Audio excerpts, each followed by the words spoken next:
أعوذ بالله من الشيطان الرجيم بسم الله الرحمن الرحيم Assalamualaikum warahmatullahi taala wabarakatuh. Jadi pada malam ni kita menyambung sebahagian lagi daripada beberapa pengajaran-pengajaran yang terdapat dalam kitab Al-Mawa'izul Badi'ah. Setelah mana kita selesai membincangkan persoalan pengajaran yang terdapat di dalam pengajaran yang ke-29 yang menceritakan tentang persoalan kurniaan Allah Subhanahu wa taala yang disebut sebagai syurga kepada hamba-hambanya yang beriman, yang beramal soleh, yang mana perbincangan berkaitan dengan syurga itu telah pun kita bincang dengan panjang lebar, berpandukan kepada suatu penulisan yang mengambil pandangan Imam Fakhruddin Ar-Razi dalam menjelaskan beberapa sifat ataupun beberapa daripada persoalan syurga berpandukan kepada apa yang difirmankan oleh Allah Subhanahu wa taala dalam tafsir beliau. Maka pada malam ini kita menyambung ke pengajaran yang ke-30 dalam kitab ini, di mana kata pengarang kitab ini qala musannifur rahimahullahu taala, berkata Allah Subhanahu wa taala, hai anak Adam, bermula harta itu hartaku jua. Bermula engkau itu hamba-Ku, maka hartamu itu daripada hartaku jua. Maka tiada bagimu melainkan barang yang telah engkau makan akan dia, maka engkau fanakan, atau yang telah engkau pakai, maka engkau burukkan dia, atau yang telah engkau sedekah. Maka engkau taruhkan akan dia bagi aku, dan engkau itu 3 bahagian. Maka yang satu itu bagiku, dan yang satu itu bagimu, dan yang satu itu antara aku dan antaramu. Maka ada pun yang bagimu itu iaitu ilmumu, dan ada pun yang bagiku itu maka iaitu nyawamu.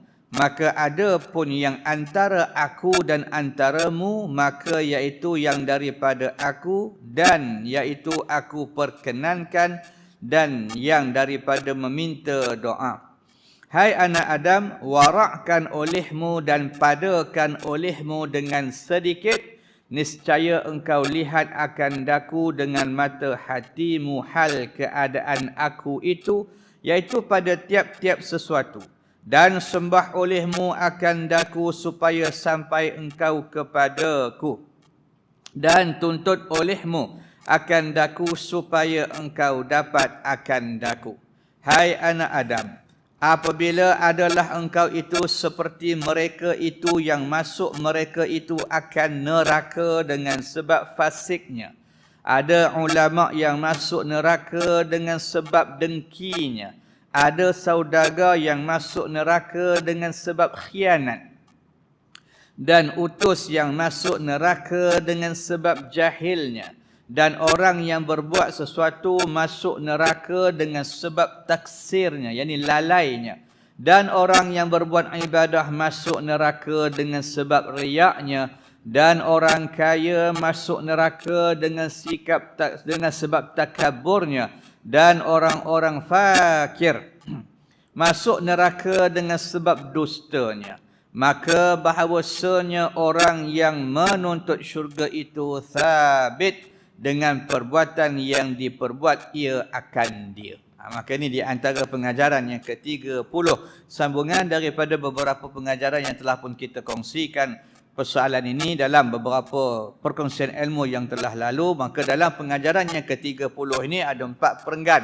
Ada 3 perenggan yang disebut oleh Allah Subhanahu wa taala. Yang pertama tentang persoalan yang Allah sebutkan tadi, peringatan kepada kita sebagai hamba Allah Subhanahu wa taala, di mana Allah mengingatkan bahawasanya itulah yang kita sebut sebagai persoalan siapa sebenarnya kita ni. Bila mana Allah menyatakan bermula apa juga yang ada pada kita, sama ada harta dan sebagainya, maka itulah semuanya yang dikurniakan oleh Allah Subhanahu wa taala, yang diberikan oleh Allah Subhanahu wa taala, yang dikurniakan oleh Allah Subhanahu wa taala dalam bentuk pinjaman, dalam bentuk ada kebaikan, dalam bentuk sebagai sebab supaya mudah-mudahan kita dapat melaksanakan apa yang telah pun diperintahkan ataupun yang diwajibkan oleh Allah Subhanahu wa taala.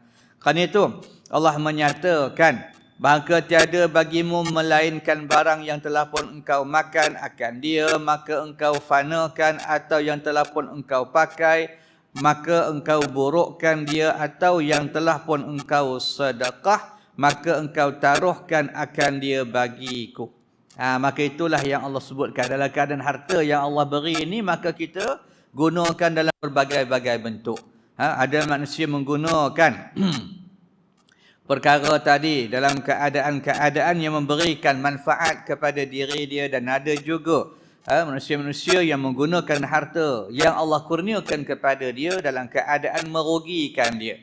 Kerana itulah Allah mengingatkan kita tentang persoalan-persoalan ini agar supaya kita tidak lupa, agar mudah-mudahan kita dapat melaksanakan apa yang telah pun disebut oleh Allah Subhanahu wa taala dalam Al-Quran berkaitan dengan sebab ataupun berkaitan dengan punca, berkaitan dengan hikmah, berkaitan dengan tujuan, berkaitan dengan maksud, berkaitan dengan matlamat. Kita dijadikan oleh Allah Subhanahu wa taala yang Allah sebut, wa ma khalaqtul jinna wal insa illa liya'budun. Tidak aku jadikan jin dan manusia tadi melainkan untuk mereka menyembah, untuk mereka mentaati perintah daripada Allah Subhanahu wa taala. Sebab itu dalam sebahagian pengajaran yang pertama yang telah pun kita bacakan tadi, maka Allah mengingatkan kita tentang beberapa perkara, antaranya yang telah pun kita sebutkan tadi, dan satu lagi yang Allah peringatkan ialah dan engkau itu ada 3 bahagi. Dalam keadaan satu, yang Allah sebut tadi, antara kita dengan Allah Subhanahu wa taala, satu lagi antara mana kata satu tu kita punya, satu tu mana kata Allah punya, dan satu lagi bahagian ialah antara kita dengan Allah Subhanahu wa taala. Ini dalam keadaan yang kita sebut sebagai persoalan kehidupan yang ada ni. Dalam keadaan kita ada perkara ataupun kita ada 3 perkara yang kita kena lihat, yang kita kena perhatikan. Pertama yang Allah sebut tadi, maka ada pun yang disebut sebagai bahagian kita. Ada 3 benda ataupun 3 bahagian. Satu mana kata bahagian kita, satu lagi merupakan bahagian Allah Subhanahu wa taala, dan satu lagi bahagian yang di antara Allah dengan mana kata kita sebagai hamba dia. Baik. Jadi diterangkan oleh pengarang kitab ni, maka ada pun yang bagimu itu iaitu ilmumu.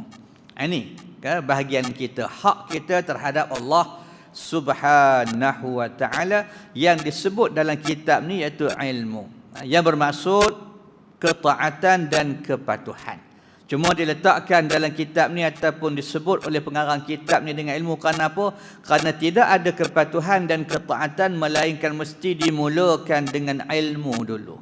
Nak sembah Allah, nak laksanakan perintah Tuhan, nak laksanakan perkara yang Allah suruh jauh, nak tahu kata mana benda yang baik, mana benda yang tak elok, mana perkara yang disuruh, mana perkara yang dilarang, maka dia tak dapat tidak dengan ilmu. Tanpa ilmu maka kita tak berupaya untuk melaksanakan apa yang diperintahkan oleh Allah. Ataupun kalau kita buat juga, maka akan ada andaian apa yang kita buat tadi tersilap, ada yang kita buat tadi tersalah, ada yang kita buat tadi tak tepat, ada yang kita buat tadi langsung terpesong dan sebagainya. Kerana itulah dalam kitab ni dia kata bahagian kita ni, hak kita dengan Allah Subhanahu wa taala ialah ilmu. Maksudnya kena cari ilmu. Andai apa? Ilmu tadi gunanya untuk kita dapat melaksanakan ketaatan dan kepatuhan terhadap Allah Subhanahu wa taala.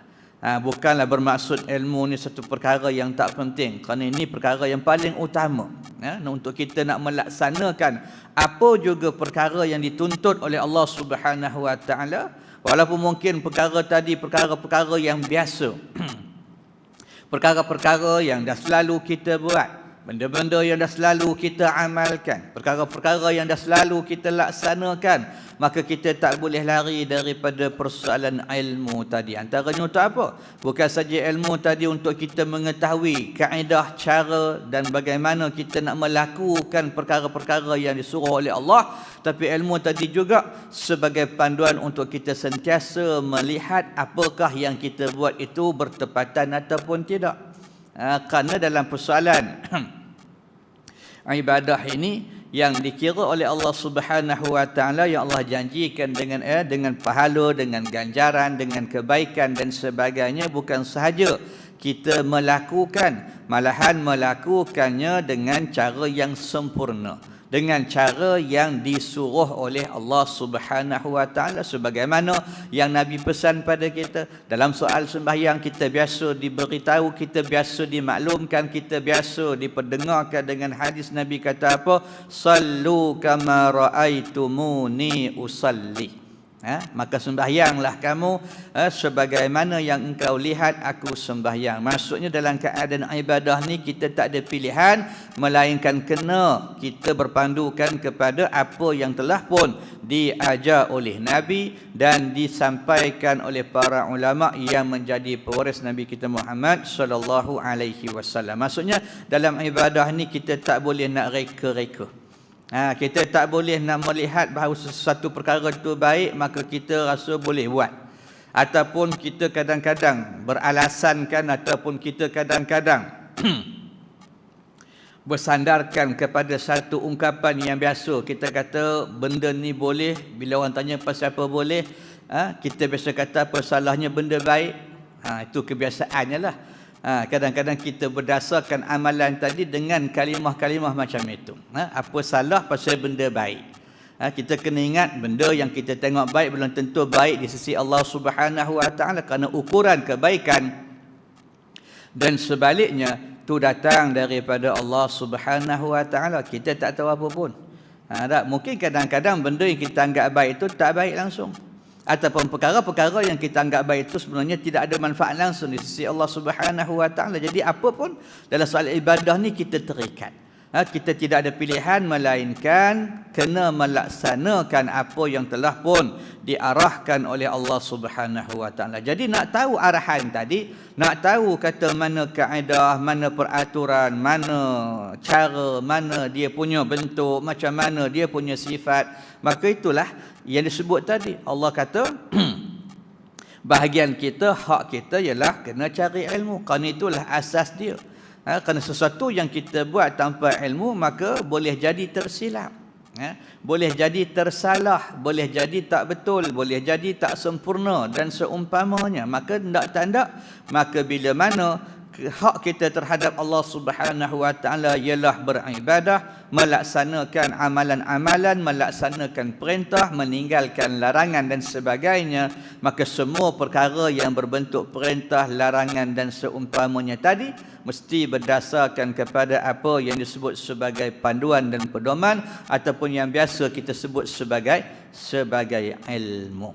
Kerana itu kita melihat dalam banyak kitab-kitab hadis diceritakan tentang kelebihan-kelebihan, tentang keutamaan-keutamaan orang yang ada ilmu. Dalam Quran pun Allah menyatakan dalam satu hadis, apakah sama orang yang mengetahui dengan orang yang tidak mengetahui? Lalu Allah kata tak sama. Memang dia tak samalah orang yang tahu ataupun orang yang tak tahu.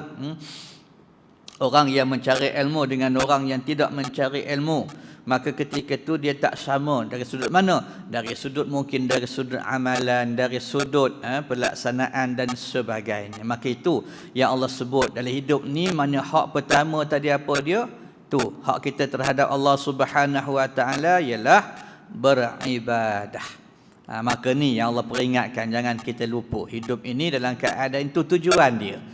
Bukan dalam keadaan mananya yang lain daripada itu. Tak apalah dalam keadaan kita nak melaksanakan kehidupan, kita nak bekerja dan sebagainya, tetapi semua perkara-perkara yang disebutkan tadi dia tak lari daripada maksud apa yang disebut sebagai ibadah, yang antaranya dah pun kita kongsikan dalam beberapa siri persoalan ataupun perkongsian yang telah lalu berkaitan dengan apa maksud sebenar ibadah itu. Kerana kadang-kadang kita memahami ibadah ini dalam keadaan yang agak mana kata sempit, dalam keadaan yang agak mana kata kecil, dalam keadaan yang mana agak mananya terbatas. Kerana kebiasaannya bila kita sebut ibadah ini, kita lebih menjuruskan pemahaman kita kepada beberapa soal amalan, antaranya sembahyang, puasa, zakat, pergi haji, buat umrah, sedekah. Maka itu kita letakkan ataupun kita asingkan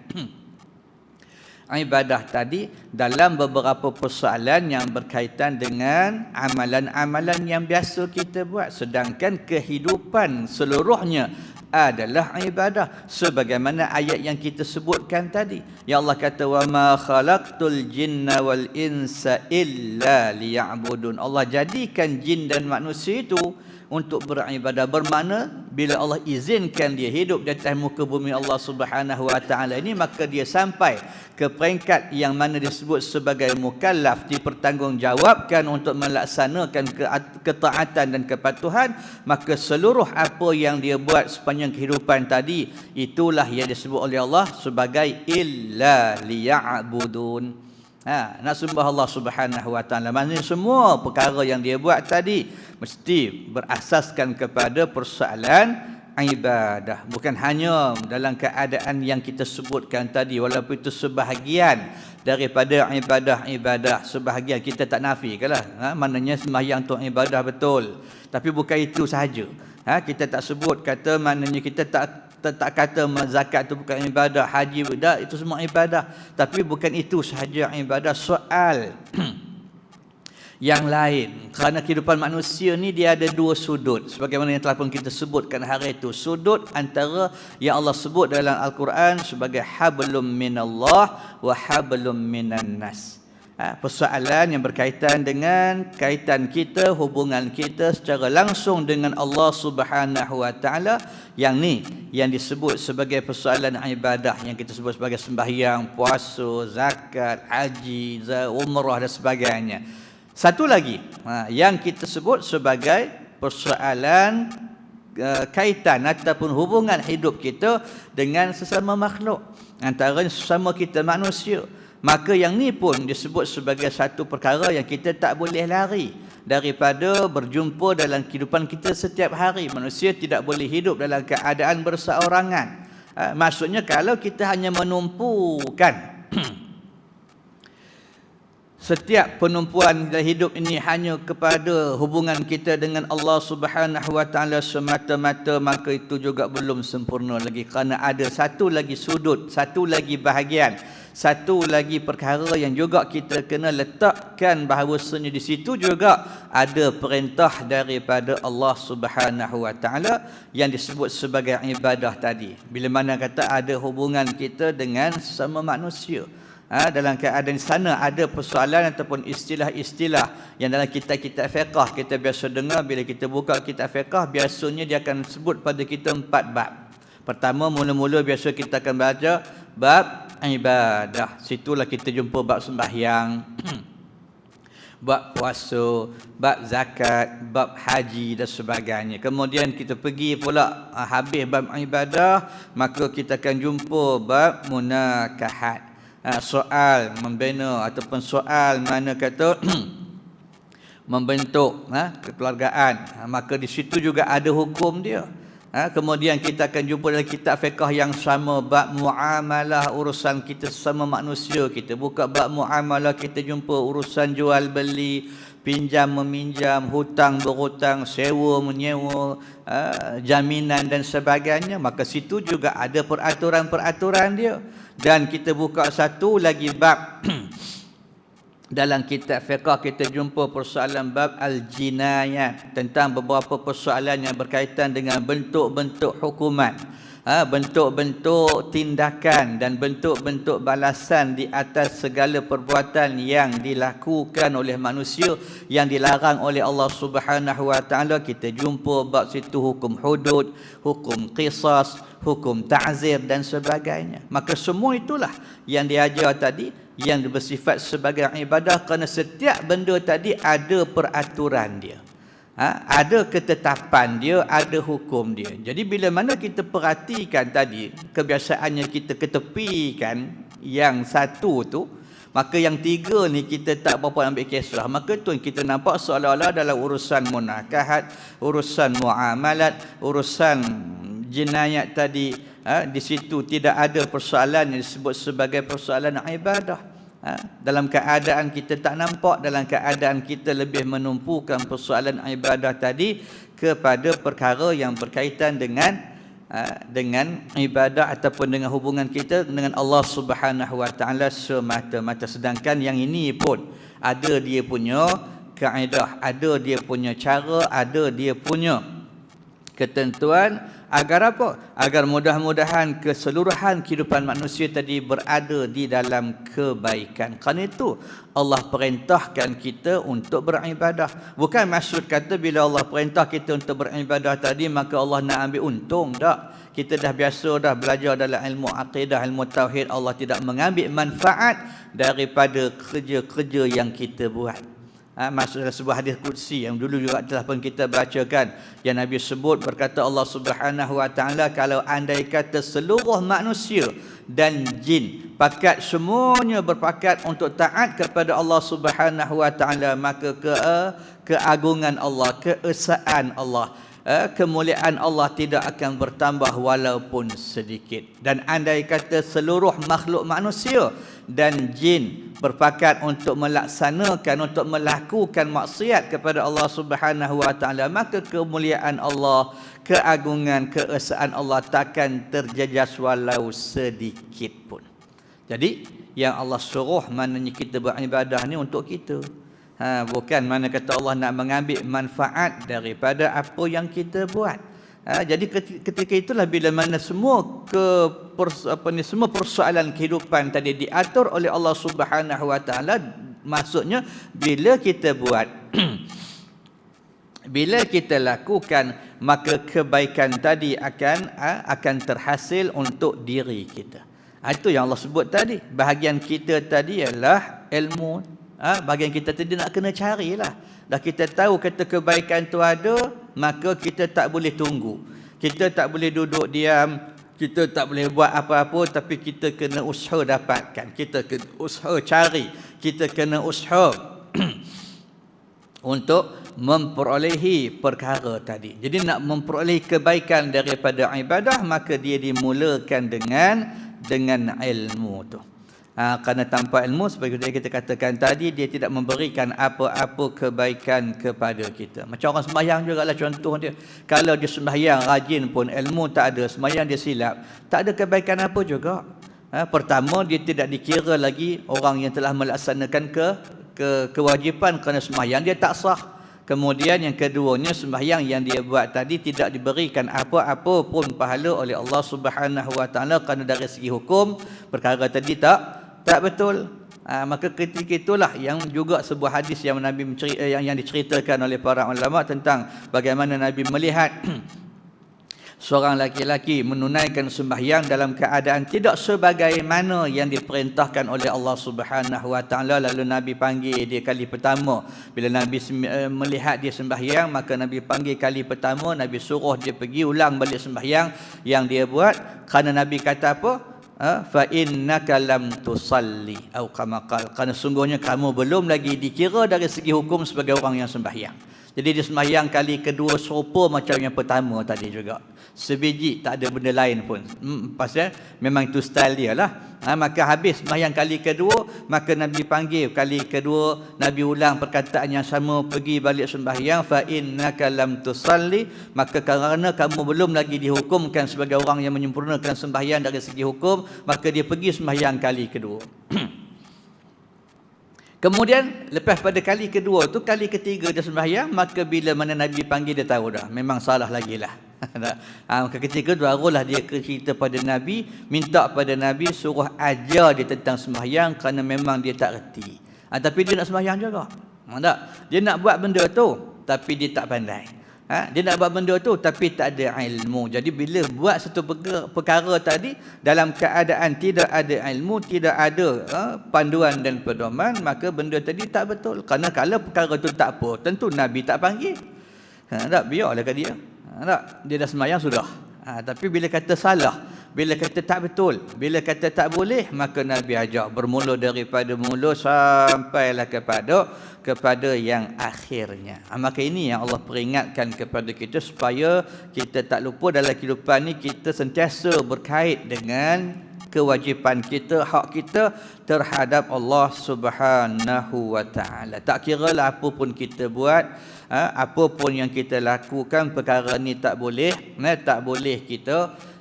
kita lupa, kerana hidupnya ada 3 sudut. Yang pertama, hak kita dengan Allah Subhanahu wa taala. Kemudian Allah cerita lagi apa dia?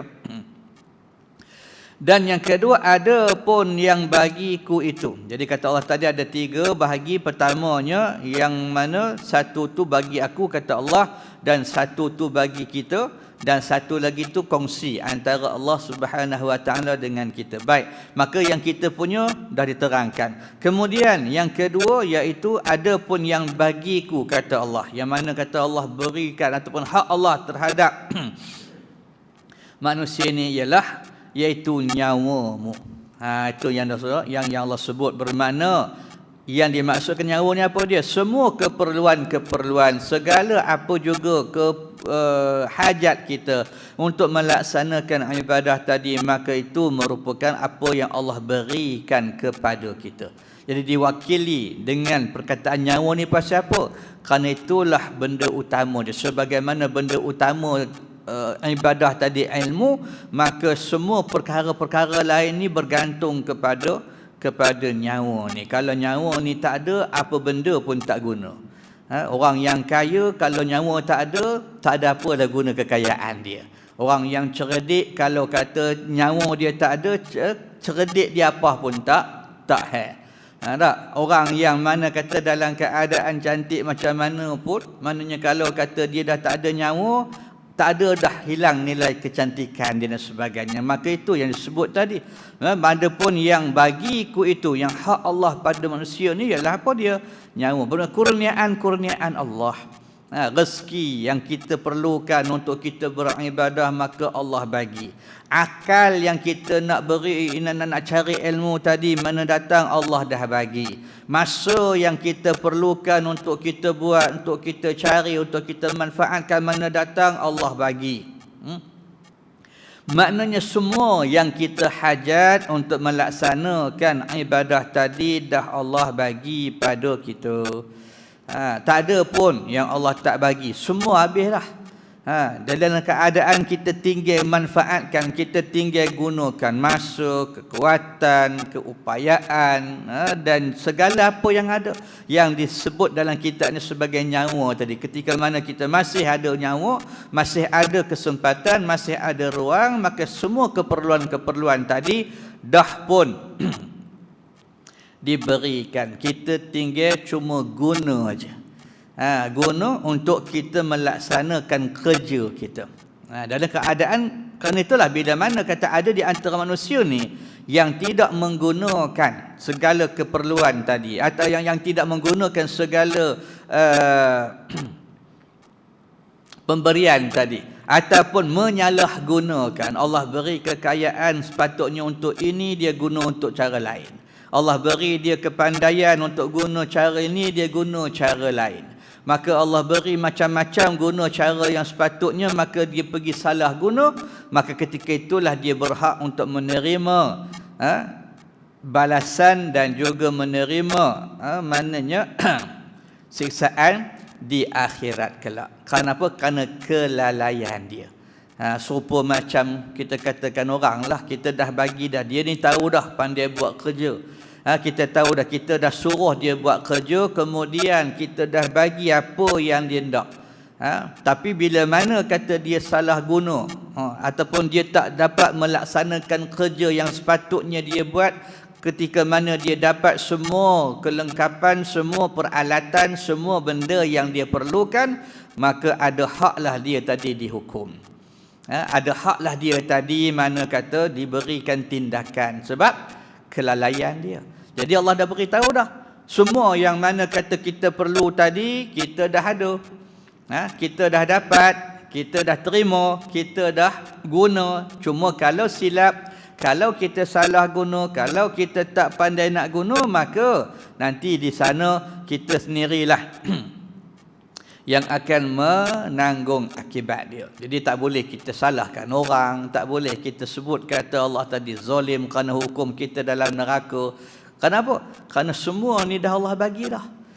Kecuali lah kalau sekiranya sesuatu tu tak ada pada kita, maka ketika tu mungkin kita ada alasan mengatakan kita tak mampu nak buat. Kenapa? Kerana tak sampai, kerana tak mampu, kerana tak berupaya. Tapi bila mana Allah beri kita kesempatan hidup nyawa ni, maka Allah berikan juga segala apa yang kita hajatkan. Kerana bila kita ada nyawa, maka di situ kita ada tugas tadi, melaksanakan ibadah. Jadi bila ibadah tadi perlukan kepada perkara-perkara yang lain, keperluan-keperluan yang lain, hajat-hajat yang lain, maka semua tadi Allah dah bagi. Tu semua datang daripada mana? Yang tadilah yang mula-mula Allah ingatkan tadi, datang daripada Allah Subhanahu Wa Taala. Bila kita tahu kata-kata tu datang daripada Allah, maka Allah bagi tu untuk kita cari kebaikan. Untuk kita cari sesuatu yang boleh kita manfaatkan, bukan maknanya kita boleh guna ikut-ikut suka kita aja. Sebab itu kita dilarang untuk melakukan pembaziran dan sebagainya. Kenapa? Kerana kita tidak ada hak. Kita salah guna. Reta yang kita pinjam bermakna sepatutnya kita kena ikut peraturan yang diberikan oleh pemilik dia. Macam kita pinjam barang orang jugalah. Bila kita pinjam barang orang, dia ada peraturan dia. Dia ada dia punya ketetapan. Jadi kita tak boleh pandai-pandai. Kalau kita pandai-pandai guna ikut suka kita, nanti dia marah. Nanti dia tak berkenan. Serupa jugalah kita dengan Allah Subhanahu Wa Taala. Bila Allah beri kita semua yang kita hajatkan, nyawa kita, masa kita dan segala-gala yang diberikan, kita kena ingat, jangan lupa ni pemberian daripada Allah, dan Allah bagi itu ada sebab. Bukan kata bagi je ambil lah ikut sukalah, tak. Dia ada dia punya sebab, dia punya maknanya guna. Jadi supaya mudah-mudahan kita dapat melaksanakan ataupun menggunakan pemberian tadi untuk kebaikan-kebaikan yang akhirnya nanti kita juga yang akan memperolehi apa yang kita buat. Kenapa? Kerana segala apa yang kita lakukan ni kebaikannya datang pada diri kita.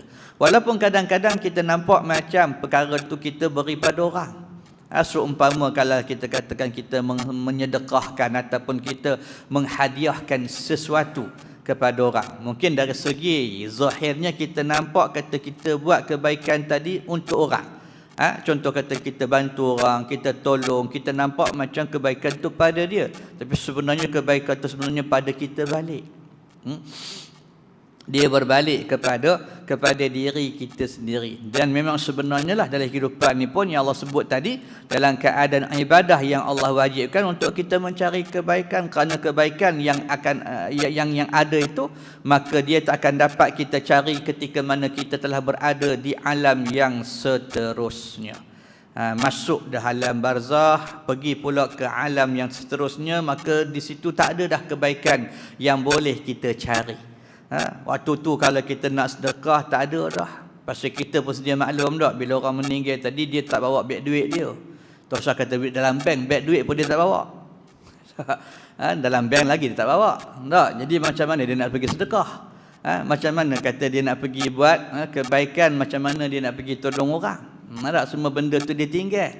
Jadi bila nak buat, masa tengah ada nyawa masa tengah ada maknanya kesempatan, masa tengah ada ruang dan sebagainya. Jadi ketika itulah yang Allah beri tadi. Semua perkara tu Allah bagi untuk membantu, untuk menolong, untuk membolehkan kita cari. Jadi kalau kita guna, maka kebaikannya untuk kita. Dan kalau sekiranya kita tak gunakan ataupun kita salah guna, maka natijah ataupun kesan daripada perkara tadi juga dia akan berbalik kepada diri kita sendiri. Orang lain tak boleh tolong, tak boleh bantu kita. Betul lah, kadang-kadang ada orang kata mungkin dia berasa banyak duit, mungkin dia berasa mana kata banyak harta, dia kata tak apalah, dia kata kalau saya mati besok saya boleh gunakan harta ni, saya boleh wasiat kata harta yang ada ni pergi upah orang baca Quran tiap-tiap hari, sedekahkan pahala. Ya sungguhlah kalau kata nak buat macam tu. Tapi kita kena ingat lama mana orang berada di atas muka bumi ni. Tak? Akhir nanti manusia akan semuanya kembali kepada Allah. Bumi ni pun hancur. Masa hari ni tak apalah. Kalau kita rasa mana kata boleh buat begitu, ya, tapi walaupun hakikatnya tak macam tu juga. Tak? Sekaya mana pun orang, kita tak nampak pun mana kata perkara yang kita sebutkan tadi. Tak? Jadi kalau andai kata satu hari nanti bumi ni Allah hancurkan, kiamat berlaku, semua manusia pindah habis ke tempat yang seterusnya, waktu tu siapa lagi yang kita nak harap? Siapa lagi yang kita nak tunggu kalau dihantar sedekah Fatihah ke sekali dua, ataupun sedekah bacaan Yasin ke sekali dua. Itu pun mana kata kalau ada. Tak? Jadi satunya manusia ni tak kekal lama. Jadi tak kita kena cari sendiri. Dan satu lagi kita kena ingat, yang orang bagi tu dengan kita cari dia tak sama. Tak? Benda yang orang bagi dengan benda yang kita cari dia tak sama. Macamlah kita katakan benda tak. Kalau contohnya kita nak beli benda ataupun kita nak beli baju, kita biasa beli baju, kita tak beli baju buruk. Kita beli baju baru. Tapi kalau orang bagi, dia bagi baju buruk. Dia tak bagi baju baru pada kita. Macam kita juga lah, biasa dah boleh nak pakai dah. Udah koyak rabak bagi orang lagi kita kata. Tak, sesak almari simpan pun. Tak, maka begitulah. Jadi kalau kita nak harap mana kata orang nak bagi pahala, nak harap orang tolong sedekah ke itu sedekah ini, dia tak banyak mana. Daripada kalau kita sendiri yang cari, kalau kita sendiri yang usaha, kalau kita sendiri yang ikhtiar. Jadi kerana itulah Allah beri semua tadi kelengkapan. Allah kata tadi, hak aku tadi bagi nyawa. Bila Allah bagi nyawa, bila kita hidup, memang kita ni ada kewajipan. Jadi Allah bagi dah semua tu pada kita, pandai-pandailah. Kalau kita maknanya pandai guna, semua tu datang daripada Allah dan kebaikan tadi untuk kita. Dan kalau kita salah guna, kalau kita tak pandai nak guna, maka apapun hasil, apapun natijah, apapun kesan daripada kelalaian dan juga kealpaan kita tadi, maka kita sendirilah yang kena tanggung. Itu yang Allah sebut tadi. Maknanya ada 3 bahagian. Mana kata bahagian yang pertama yang kita bincang, bahagian kedua kita bincang, insya-Allah kita akan sambung. Maka ada pun yang di antara aku dan antaramu, iaitu yang daripada aku dan iaitu aku perkenankan, dan yang daripadamu meminta doa. InsyaAllah kita akan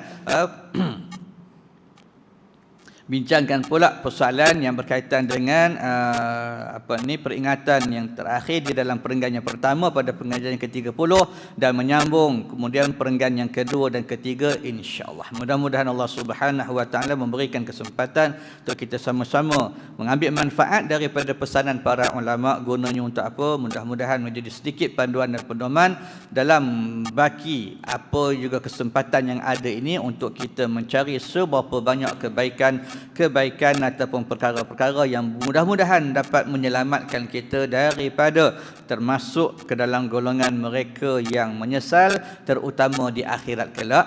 Mudah-mudahan Allah memberikan kita keampunan, rahmat dan juga kebaikan-kebaikannya, insya-Allah. Itu sama-sama kita tangguh dengan tasbih kafarah dan suratul Asr. Assalamualaikum warahmatullahi taala wabarakatuh.